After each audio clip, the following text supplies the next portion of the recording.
No se lava porque no quiere. Él vive en la laguna, no se lava el pie por... Buenas tardes. El día de hoy estaré analizando los desafíos del docente en el siglo XXI en base a la práctica educativa. Bueno, para empezar tendríamos que sintetizar el término desafíos. Los desafíos son la serie de características o situaciones a los que los docentes se van a enfrentar durante su práctica, y cómo solucionarlos también es parte de. Para empezar, tendremos que analizar lo que son los desafíos, ¿no?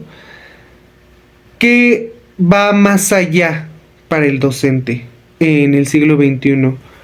Y para eso habría que ver muchos de los contextos, ¿no? Ese es uno de los desafíos del docente. El contexto, el entorno en el que se desenvuelve o está la educación. Beatriz Ábalos, en su libro de El desarrollo de los desafíos del docente en el siglo XXI en América Latina y el Caribe, nos comenta que uno de los principales desafíos, si no es que el más importante, es el cómo los docentes van a enfrentarse a las situaciones de la modernidad, cómo se adaptan al paso del tiempo. Ese es el principal desafío del docente para ella. Otro bien importante que va ligado es el entorno, como ya había comentado. Esto es bien importante. ¿Por qué? Porque para poder analizar todos los demás desafíos, se tiene que entender esa parte esencial. Y para esto, el diagnóstico es algo fundamental.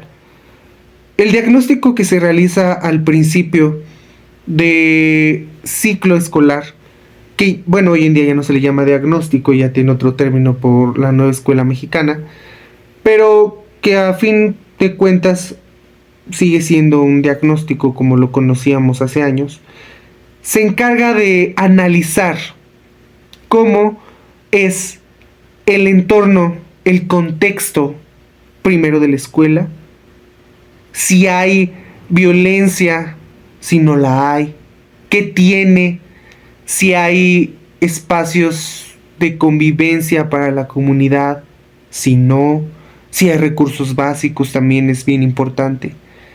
Y luego lo centras en tu salón de clases, que es el diagnóstico primordial. ¿Cómo tus niños son? Y cómo el entorno influye en ellos y en su aprendizaje. Y el desafío va enfocado a cómo trabajas con ellos. Que Díaz Barriga nos comenta, y bueno, sabemos que Díaz Barriga es uno de los precursores de la nueva escuela mexicana. Él nos comenta algo bien importante. ¿Cómo vamos a trabajar con esos niños? Y él nos marca un reto bien importante también. ¿Cómo el docente va a transformarse a ser un mediador del conocimiento? Y él va muy ligado con Beatriz Ábalos, porque Beatriz en su libro nos comenta y hace una crítica total a la tradición normalista de los docentes. Ella habla de esta tradición como algo antiguo, algo moralizador, algo repetitivo. Ella nos comenta que eso hoy en día ya no se puede realizar. En pleno siglo XXI ya no se puede realizar. ¿Por qué? Porque va en constante cambio. La transformación educativa va cambiando. Y la tradición normalista quiere centrarse en lo que fue y quiere repetir esos mismos procesos. Es por eso que ella lo critica demasiado. Y también hace la comparativa con la tradición academista. Hace la comparativa con esta tradición, ¿por qué? Porque la tradición normalista va enfocada a lo que hoy en día conocemos como los niveles de educación básica. Y en la tradición academista ella nos comenta que es más científica, está apoyada por la ciencia, es más, pues más de conocimientos y está dividida en campos. Y esta tradición, nos comenta ella, va más enfocada a lo que hoy conocemos como educación media superior y superior. Y también hace mucho énfasis en la tradición práctica. ¿Por qué? Porque para ella la tradición práctica es la esencial hoy en día. Es la tradición esencial. Y es la que se debería de estar utilizando. Y yo con ella coincido mucho en esta parte. ¿Por qué? Porque la tradición práctica te va a ayudar a tener un previo de lo que vas a enfrentar en la realidad. Ahí viene el enlace con el desafío de cómo irnos adaptando. Tú con la tradición práctica ya sabes cómo adaptarte. Ya vas a saber a lo que te vas a enfrentar. Y eso es lo que nos comenta Beatriz. Pero no podemos dejar de largo también otros desafíos que se viven hoy en día, sobre todo en América Latina. ¿Por qué?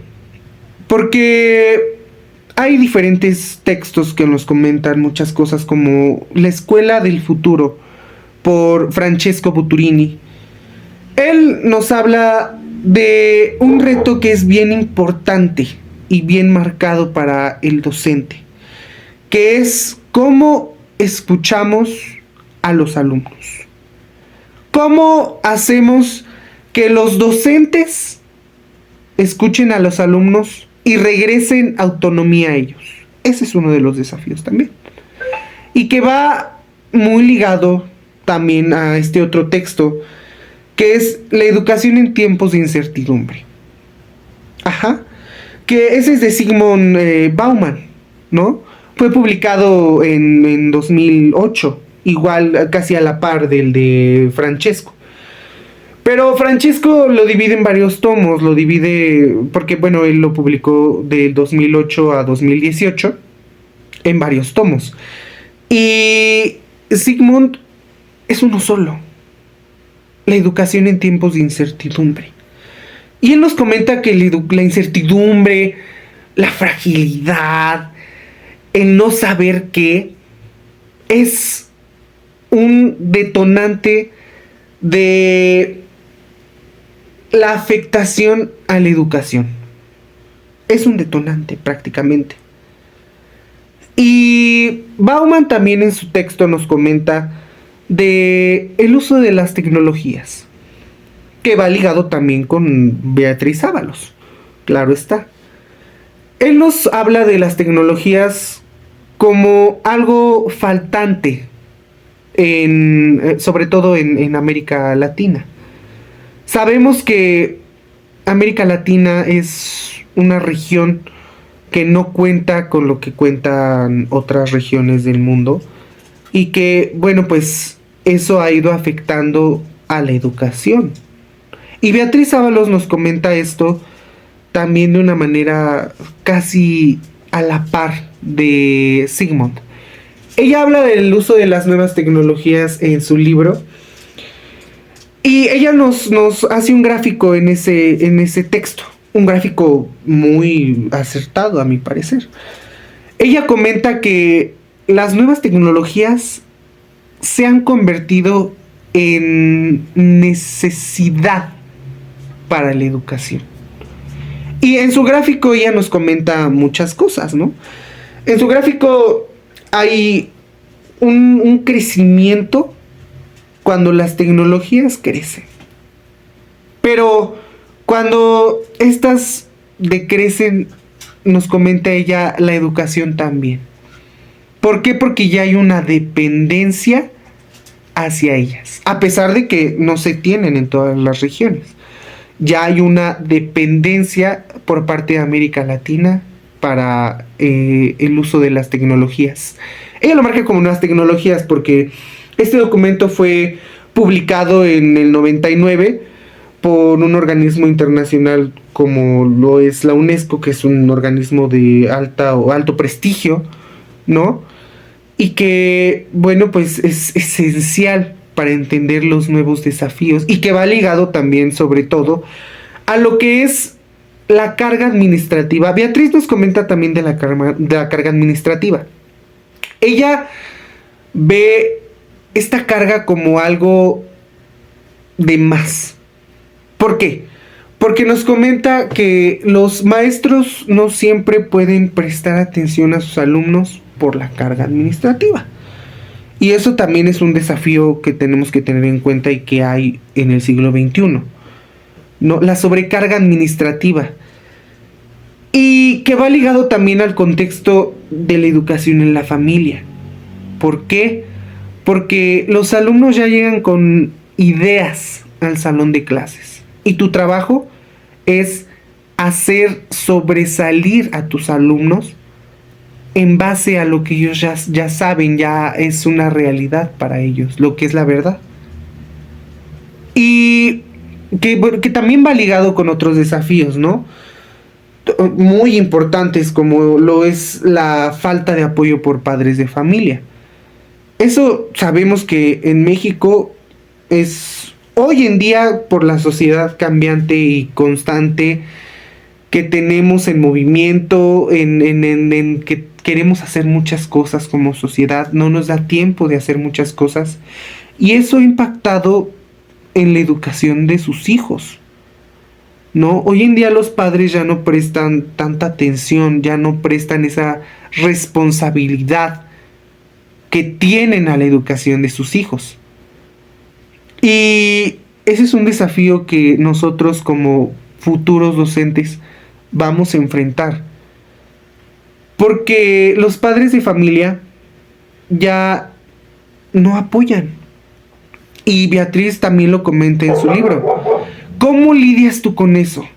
¿Cómo lo enfrentas? ¿Qué solución le das? Bueno, para ella la solución es no inmediata, porque ella habla de un proceso, ¿no? Con los padres de familia. Explicarles que necesitan brindarle apoyo a sus hijos, necesitan ser más responsables. Y ella nos comenta que teniendo este proceso, a veces los padres de familia sí comprenden la situación y sí apoyan a los docentes, muchas veces no.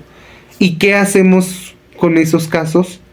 Bueno, pues tú como docente tienes que hacer que el niño adquiera el conocimiento, pero no imponiéndolo como lo dicta la tradición normalista, porque entonces estaríamos recayendo en lo antiguo. Tú tienes que ir guiando ese conocimiento y el niño va a aprender lo que el niño quiera aprender, pero tú como mediador tienes que estar ahí. Otro punto bien importante también es, para Díaz Barriga, que pues también es bien importante, es entender cómo la sociedad está en constante cambio. ¿Cuáles son las nuevas problemáticas? ¿Qué va a pasar después de eso? ¿Y cómo las atiendes también? También nos habla de las evaluaciones que se le tienen que hacer a los niños, que son desafíos totalmente. ¿Qué desafíos y qué evaluaciones le tienes que marcar a los niños? De eso nos habla Díaz Barriga, que tienen que ser constantes, pero al mismo tiempo no seguidas. Porque entonces estás encasillando al niño a nada más aprender por aprender, o sea, memorizar, no a retener la información. Y Díaz Barriga también nos comenta de la multidiversidad que existe en la educación en México. Sabemos que hoy en día hay niños que aprenden de maneras completamente distintas. No podemos homogeneizar a los grupos. No se puede. Un docente no puede hacer eso. Tú tienes que adaptarte a las formas de aprendizaje de tus niños. Y él nos comenta, en caso de que tengamos alumnos que tengan capacidades diferentes, que tengan discapacidades físicas o que hablen otro idioma, nos comenta que tenemos que incluirlos, tenemos que hacerlos partícipe. Nosotros como docentes tenemos que buscar la forma de hacer que los niños se sientan incluidos. Y ese también es un desafío bien importante. Otro de los desafíos que nos marcan mucho es la pérdida de valores que se ha tenido. En la última década se ha tenido una pérdida de valores excesiva, ¿no? Y que incrementó de manera exponencial por la pandemia. Beatriz Ábalos nos comentaba esto con el uso de las tecnologías. También nos comentaba que los niños para ese entonces ya estaban empezando a dispersarse y estaban empezando a no interaccionar entre ellos, ¿no? Pero ella no tenía en cuenta lo que iba a pasar años después, ¿no? Lo que es ahora la pandemia. Y la pandemia ha resultado en muchos casos desfavorecedora. ¿Por qué? Porque los niños ya no interaccionan entre ellos. Y eso incrementa la pérdida de valores brutalmente, ¿no? Y bueno, hablando otra vez de este término de la falta de interacción, pues los niños ya hoy en día en el preescolar, que es un nivel en donde tienen que interactuar entre ellos, ya por la experiencia que yo he tenido en mis jornadas de observación, porque bueno, he tenido una en el Jardín de Niños Narciso Bassols, pude notar que ya los pequeños de hoy en día no interaccionan entre ellos, ya no interactúan. Y digo interaccionan porque ya no interactúan y tienen esa acción entre ellos, ¿no? Ya no hablan, o sea, lo que antes se favorecía por el hablar con ellos, el contexto de la comunicación y todo se ha ido perdiendo también. Y ese es un desafío para el docente. ¿Cómo hacer que tus niños interactúen entre ellos? Otra de las cosas también muy importantes es reflexionar qué está pasando. Un desafío del docente también hoy en día es entender qué es lo que está pasando. ¿Cuáles son los posibles y futuros casos de pérdida y demás retos para los docentes? Y de eso también nos habla Francesco. Nos habla de no es el diagnóstico, es el previo de un docente actual de lo que va a pasar, para entonces poder tú ya tener más o menos una idea cuando pase. Pero sabemos que esto es relativo, todo depende. Y eso sí me queda claro porque yo he tenido la fortuna de estar bueno, ya conozco los sectores privados y públicos, y tuve la fortuna de estar en un jardín de niños, el cual era público, pero era muy bueno, ¿no? Que es el jardín Eva Sámano de López Mateos. Y ahí pude hacer la comparativa con el jardín de niños Narciso Bassols. Las maestras del Eva Sámano, precisamente por el entorno, porque ellas ya están, o las noté más capacitadas para enfrentar las nuevas adversidades, ellas ya pueden pasar al siguiente punto, que es entender lo que va a suceder en un futuro. Y eso me queda clarísimo, porque a diferencia del Narciso Bassols, las maestras todavía tenían un poco de dificultad para poder seguir adelante, para poder innovar, para poder transformarse con los nuevos cambios.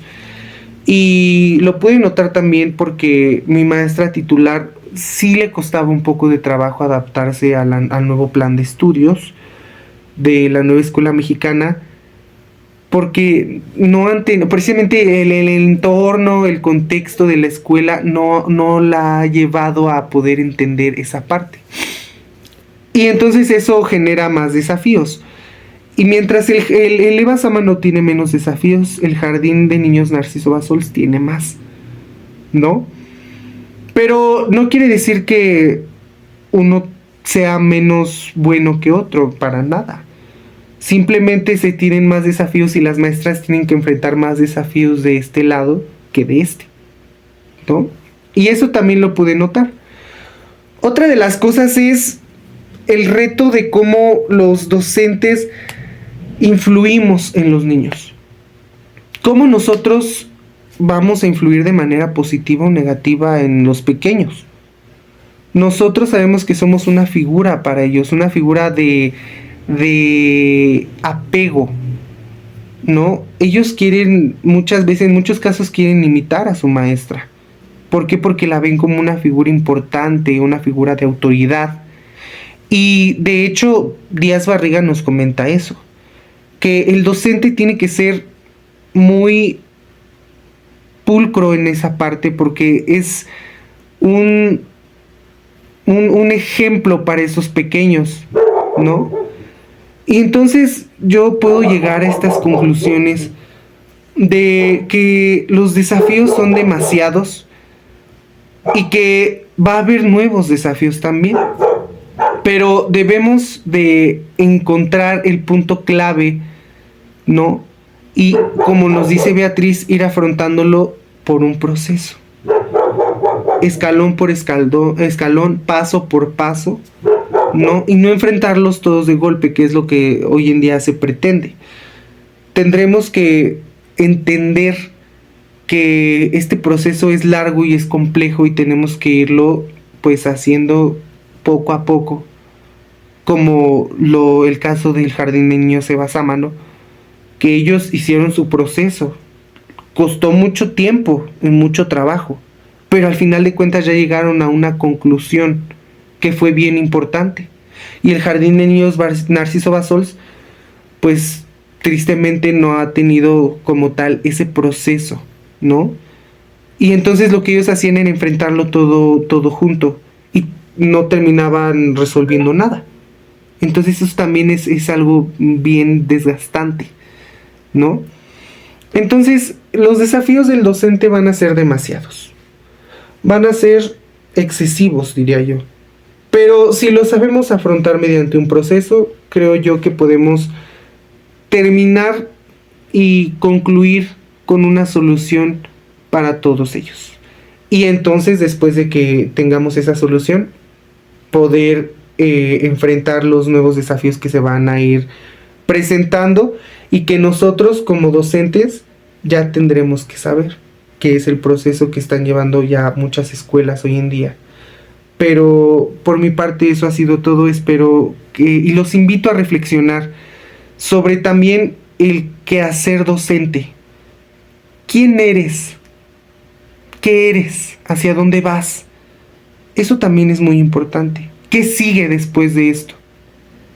Porque pues sabemos que somos seres cambiantes. Y ese es otro desafío. Somos seres cambiantes y tenemos que irnos adaptando a nosotros mismos para poder adaptarnos en sociedad. Y bueno, eso sería todo de mi parte. Muchas gracias.